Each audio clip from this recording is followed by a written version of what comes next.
So, welcome back everyone in the GFG POTD streak of day 142. Welcome back to my channel. My name is Akshay, and let us start with the today's question. It's an easy category question, but before starting the today's question, I need to clarify some of the doubts. It is needed to clarify. So, in the yesterday's question, we can see that the question was yet another query problem, right? So, there were comments here, and I need to answer that in my today's video. So first, the comment was that Raman Kumar is saying that his code has worked in n cube complexity as well, as in my case, I was showing that it was coming TLE, right? So let us clarify that first part. So this code of the brute force, it is actually taking q star n star the range, because you can see this num is standing for O of q, this L to R range is O of R minus L, and this is O of n range, right? So that means q and n, it's given in the constraint as 10 power 3 and 10 power 3, as you can see here, right? So definitely q into n will be 10 power 6, but there is no comment on r, L and R constraint, right? So that means this L and R is less than 10 power 3. That is why the whole product of q into n into r minus L is becoming less than 10 power 8, and that is why this code is also getting submitted, right? So yes, thank you Raman Kumar for pointing this out. I verified this as well. So in the previous thing, there was some typos, so that's why I was getting some TLE. So, but still, the logic always holds true, right? So this was the first clarification. The second clarification, it was about the second optimization I showed you using the prefix sum, right? I explained this thing in the video and it works fine, right? But there is one another comment and verified at as well from the Nitya Bharadwaj and Ritam Paul. I hope I'm pronouncing your name correct. If I'm not, I'm so sorry. So okay, so this guy is saying that we can make another array of n length and store frequency of corresponding original given array, and this from the particular index to last. And it's he has said correctly that it will take O of n square to make this array, correct? So now the space complexity is O of n definitely, and this will be not a prefix sum technique, and we can just iterate in the queries. So I tried to code this approach as well, and it is working fine, right? So first of all, thank you so much Nitya and Rhythm for pointing out this third approach. I'm really delighted to see you guys, the enthusiastic participation of you guys. So great guys, great work, keep it up. Let us see how this approach is running. So I made a frequency array of length n, right? And then we use the nested for loop to calculate for each and every uh, element the frequency from its index to the last, right? That's a very simple code. And then at the last, there is a for loop which ran for the q queries, and then we had a for loop for iterating in the range of L to R, and we are just checking using the frequency array. If the frequency is k, then we are doing answer plus plus. So the overall time complexity is going for the n square for this for loop, and the n square q into range of R minus L for this thing. So the worst will be O of n square, and space only we are using O of n. So it's a further optimization from the approach which I showed you yesterday. So yes, that's also working, and that's the clarification I need to do here. So great, thank you for all your participation in this question. I really admire you guys. And yes, Sukhmohan Datta, the BruteForce will be accepted. You have, yeah, I know. Yes, that was the mistake I made. I mistyped some ith and kth variable, and I misread that the since the complexity was getting into three nested for loop. So I thought that it would be getting TLE of because of the n cube. So, but ultimately it was not going beyond 10 power 8, right? It was in the range. That's why. So okay, Amajit, welcome. Suraj, most welcome, Suraj. So let us resume for the today's video. I hope we are clear till here. So today's question name is binary matrix having maximum number of ones. So let me close all the tabs and I'll open up paint section and we'll resume the today's video. Also, I have updated this title here. I mentioned all the three approaches, as well as I have mentioned the source code link. I have made a gist on my GitHub, and I mentioned you the link. You can refer to the code as well. Let us resume for the today's video now. Okay, so let us start with the today's question. It's the today's question name is binary matrix having maximum number of ones. Let us read the question. That it's given a binary matrix that is containing only 0 and 1 of order n cross n. So all the rows are sorted already. We need to find the row number with the maximum number of ones. Also find the number of ones in that row. Okay, so that seems to be a pretty question as well. So note in a case of type, print the smaller row number and the row number should start from the 0th index. Okay, in case of type in the smaller row number. Okay, okay, so okay, got it. So for n equals to 3, it's given as 001, 011, and 000, and is saying for the second row which has the index as row number 1, there is the maximum count of ones, that is 2. So that's what we have to turn. So it's a very simple question, I think. And if we start from the naive, from the brute of force, that the question what is saying, let us do that thing, that is the brute force, right? Okay, so what we're going to do is that let us iterate in each and every row, and then each and every row count the number of ones. So I will use a for loop for I equals to 0 to n to iterate in every row, let's say, right? And then I have to use a nested for loop for j equals to 0 to j less than n to count the number of ones in each row, right? So this will run number of ones, it will be responsible, right? And then in this, so in the parallel, when this count is done, when we have the count, then we will update the count, right? What can I write is, let's say we have this as let's say we'll make two variables where we'll store the answer row, and then we will store an answer, right? So what can we say is that if count, let's say we have an answer as 0, which actually represents the count of the maximum one. So if count is greater than the answer, then we will update it. So I will say that row will be equals to I, and then I will say that count will be equals to answer, right? So this row has the row number now, and this answer has the maximum count now. At the last, we can just made a two cell array which has the two entries, and we can return it, right? So clearly this approach is very easy to understand as well. Clearly you can see that now the time complexity is O of n square, one from n here and then from n here, it will be n into n. Let us see the constraint. So the constraint is n. Okay, so the n is 10 power 3. Okay, so 10 power 3, 10 power 3, if you do the whole square, it will be 10 power 6, right? It is definitely less than 10 power 8. So our approach is right as well, and this code is also in the bound of 10 power 6. So it will definitely get submitted successfully for this naive approach. So okay, so if we are just on the track of solving the question, then our streak will be fulfilled. But we need to see the optimization as well. So pause this video for maybe 1 to 2 minutes, code this approach, and come back, right? I will also do the same, and then when we will resume this thing. Okay, that's great. You can see my code here now. I have made a result array of two entries because I need to return two values, right? And then answer and row, which I talked about, the variables which I maintain, the first for loop, the second for loop. First for loop is to iterate in each and every row. Second for loop is to count the number of ones in each and every column. If it is 1, we are doing count plus plus. At the end of the nested for loop, I am just comparing if the current count is greater than our previous count, right? Then update the row as well as the answer. And how this thing will also be taking care of this thing, that print the smallest row number, right? So if I include equals to here, right, then it will violate this given constraint. So that is why if it's greater, then only I am updating it, else I am already iterating from I equals to 0 to the last row. I am already iterating in the ascending order. So that is why this equality will take care of this note as well. So let us hit the submit button, and since the approach is right and it is in bound of 10 power 6, it will definitely get submitted. Let us verify that, and we will then proceed on with the next optimization. So that's it. Great. So we have done the question for today, but our task is still not done. Let us see what the other optimization we can do. And clearly you can see that the approach that we are following, right? What are we doing here? What are we doing here? First of all, pause this video now and think of the approach. Think of the what optimization that. Think of what are the steps are repeating. You can clearly see that this is the steps repeating, right? We are doing a linear traversal, right?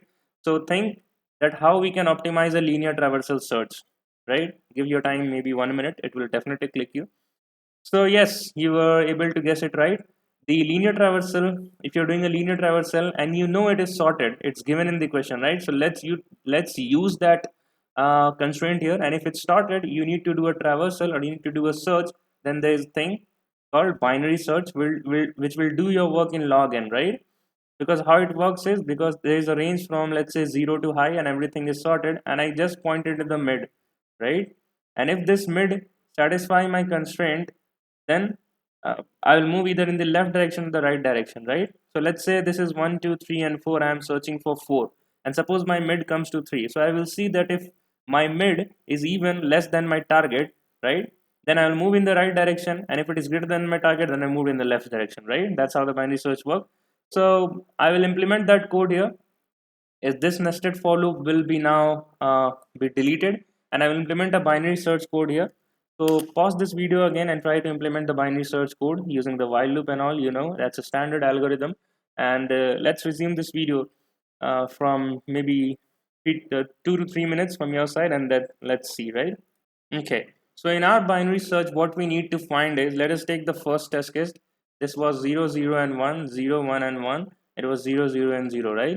So we know that this row has the count as 2, but what the binary search need to find? If I just able to point out my leftmost occurrence of my 1, right? That is this one, right? Then I can say since I have this thing, this index, so this is 0, 1 and 2 index, right? So I can clearly say that the number of ones will be the total number of elements minus the jth index I am, so it will be 3 minus 1, that is 2. So in the binary search, you need to do is that you need to find the leftmost occurrence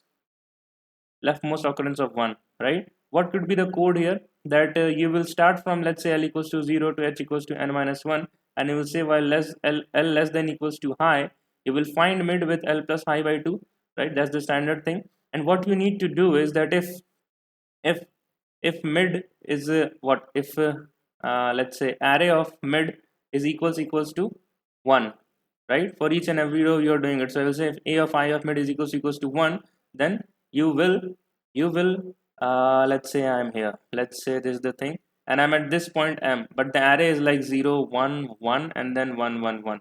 So I'm at this point, right? But I need to find the leftmost occurrence. So what I will do is that now I will search in 0 to m, right? So h will be updated to m minus 1, else in the else case the low will be updated to m plus 1, right? I hope you are getting it. So let us stop this section here and let's code it. So that's the particular code I've implemented, the exact pseudocode I just showed you. I have mentioned the binary search here where we need to go in the left and where and when which we need to move in right and left direction. And since we know the index now, so the count of that particular one will be the total number of elements minus the index point, right? And rest of the code remains same. So let us compile and run to see if it matches with our expected output or not, and then we will hit the submit button. Okay, so I have not defined the L here. So let us define L equals to 0 and int h is equals to n minus 1. Yep. Okay. Now let's hit the compile and run button, and then we will finally go for the submission. So I have again done something wrong. Let me see to that. The count is already defined. Okay. Okay. Okay, I need to remove this variable, right? Because I'm finding the count after the binary search has been done. So let us compile and run once again, and if the error comes again, I will stop this video. Okay. So it has not came. Let us hit the submit button, and this time complexity will be that the for loop is taking n, right? And this binary search will take log n time. So we have now optimized from n square to n log n, and it will definitely, like 10 power 3 into log of 10 power 3 is definitely less than 10 power 8. So it will definitely get submitted, as you can see. Is there any, because the expected time constant is given as O of n, so that means we can still exploit our sorted condition in this question, sorted constraint in this question. So how we can do that? Let us maybe you also pause this video here and think of a solution in O of n, and then we will discuss ahead. Okay, so I hope you are able to do this. If not, let us discuss. So I can see that if this array is sorted, then the number of ones, like all the ones, should be in this part. In the rightmost part, it will have the heavy weightage, right? If that's the case, so let us iterate from the rightmost part, and then we will see that if we can do something, right? So suppose we are at this point and we are starting it. So if this, we need to find the maximum number of ones. So if this particular row, and if I'm starting point is this, if I have to say that if there are more number of ones present, then definitely then the number of ones, if this is the starting point, then the other ones will be present in my left direction, right? So that means I will iterate for each and every row. First of all, for each and every row starting from 0 to n minus 1, right? I will do that. And Since this is my starting point, what I will see, what I will say, my starting point is j equals to n minus 1. I'm starting from the last column. I will check if my neighboring point, if my left direction, if it is 1, then I'll move in that direction, else I will move downwards. Else I move downwards, right? Yes, I can move downwards. And downwards in the sense that I know that this is not 0, right? So that means I have to move down. So even if this point was 0, I know that there was this 1 here, right? So I do not need to consider if the another row has the 0 there or not, right? Okay, so I guess you are now maybe understanding this point. So if the next point is 0, I will move downwards, right? Irrespective of that my previous point is 0 or not. But if I move downwards and if I checked again in the left direction and and the left point is saying that I'm again 1, then that means that from this point to this point everything was 1 because it's in sorted array, right? So if the left point is saying that I'm again 1, then I will go again left and check it. And if that's not the case, then again I'll move down, right? And as I said, irrespective of other row has this 0 or not, my answer will still remain the same from the previous row. So in the first it was number of 1 equals to 1 because I just moved 1 times ahead, right? And then I moved down, and you can see now you can move, you moved 1 more times ahead, right? And at this point or at this point, how can we find the count? We can find the count using the jth pointer, right? Right, we can find the count using the jth pointer. If j is equals to 1 here, right, and I know that this point was 1, so I can find the number of j's by n minus j, right? And I have to do minus 1 as well, because while comparing the left point, the j will be equals to, the j will be going to 0 for this second row, right? So if I do n, that is n is equals to 3 minus 1, uh, that will give you 2, right? Since this j was updated to 0, right? So 3 minus 0 will give you 3, right? That is why the minus 1 is additionally added here. So now it will give you 2. I hope you are clear to this point, right? Okay. So our j will be giving our answer. So for each and every loop we are iterating, and now in the nested for loop we are like, what can I say, that I am moving left if I found element equals to 1. How can I write? I can use a while loop, and I'm moving left, right? Left column wise. So my j is getting reduced. So I will say that when as that for all the movement j should be greater than equals to 0 and n, I need to check if my matrix. So suppose in this for loop I was using the ith pointer. The matrix of I and j is equals to 1. Then you move, right? You move, as well as since you are moving, that means you are getting more number of ones, right? So store that row number first of all. So I will say row is equals to I, right? And then I will decrement my column again because it is moving in the left direction, right? Right. Okay, so at the last we just need to return in the result array, the first entry will be of row and the second entry will be the number of elements. So it will be n minus j minus 1, right? I hope we are on the same page, you guys and me. So pause this video here. Maybe if you not understand, watch this approach again and try to dry run the second test case, and you'll be getting a better understanding. And pause this video for maybe 7 to 8 minutes and code this approach as well, and then get back to this video, right? Okay, so I hope you were able to do this. Let us do the live coding here for this third approach, right? So what I need to do is that first I need to iterate for each and every row. So I will say for int I equals to 0 to I less than n I plus plus, right?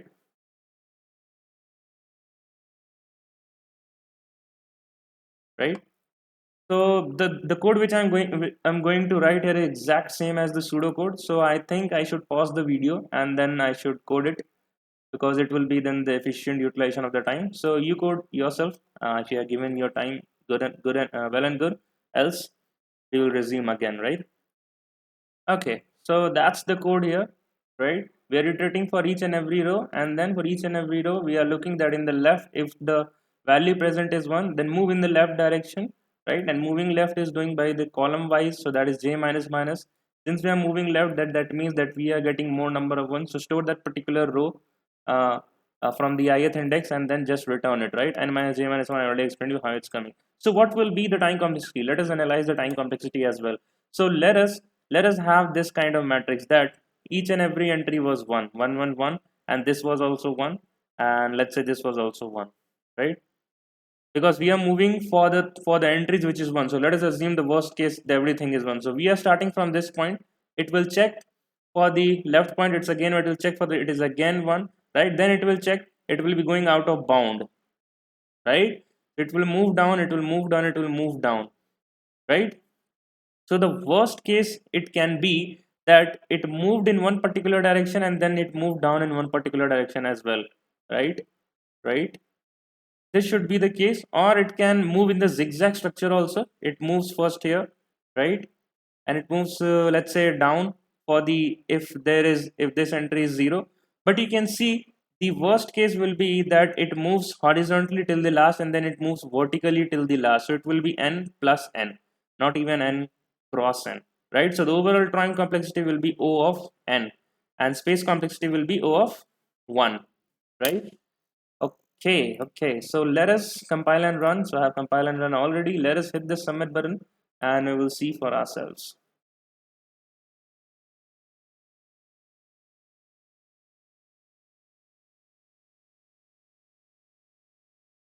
So great, the code is working perfectly fine. And for the last initiative, that I will give you the C++ code as well. So that's the Java code here. That's the first approach. Now that's the second approach using the binary search. I showed you in the live coding as well. That's the third approach, right? And now here in the left hand side, you can see that's the C++ code, the optimized approach in the left hand side. It will be helpful for C++ users as well. Few last things that you can start and fork my DSL repository that is mentioned in the description. To get help with the source code, you can always connect me to me Insta on and the LinkedIn for any doubts and guidance if you may have. And I'm very happy, guys, to see you responding in the comment section on new approach. So I'm like very happy.